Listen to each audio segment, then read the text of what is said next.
Good morning. Hope everyone is safe, sheltering in place. This is actually our first video on the Camper 2 construction and build, and the design is going to go up on the blog post over the next couple of weeks. We'll be finishing that up, and I hope you enjoy it. Enjoy the orange tree view. This is our estate.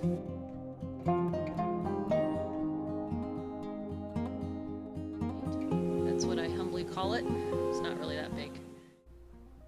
In Camper 2's design, there are a few goals. Number one was to improve the off-road mobility of the truck and camper. Two was to improve the accessibility and space utilization by eliminating the truck's cargo box. So we are making a flatbed camper. Number three was provide simple, redundant, efficient, and powerful utility systems. So some major upgrades compared to something from generation 2000, which is our current Lance camper. And four is reduce, eliminate the liabilities of traditional RV construction design. Things such as the leak potentials, insufficient insulation, that's a big one for us. And I'm sure anyone who has a production camper, especially of an older generation, can completely relate. So as we go through how this camper gets built, you'll see some of these things roll out. We'll also be putting all the detail out on the blog post, so if you want more specifics and technical details, please make sure you check that out. Okay, hope you enjoy the rest of the video. This is just the floor construction, which is first. The walls will come next, and then of course the roof.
If interested, more info will be posted on our blog, and we'll definitely be back with more construction video in the future. So the front hangs 7 feet forward of this. Oh, I see. The nose. Right, so the nose will be out there, which is probably about right. The gap end, I don't remember how far the back is. Well, it's like a giant deck, So right? the back end comes up kind of like this. That's the old camper in the back, if you see that, and hopefully Lance camper there doesn't start getting jealous watching camper 2 come together, because he knows he's being replaced.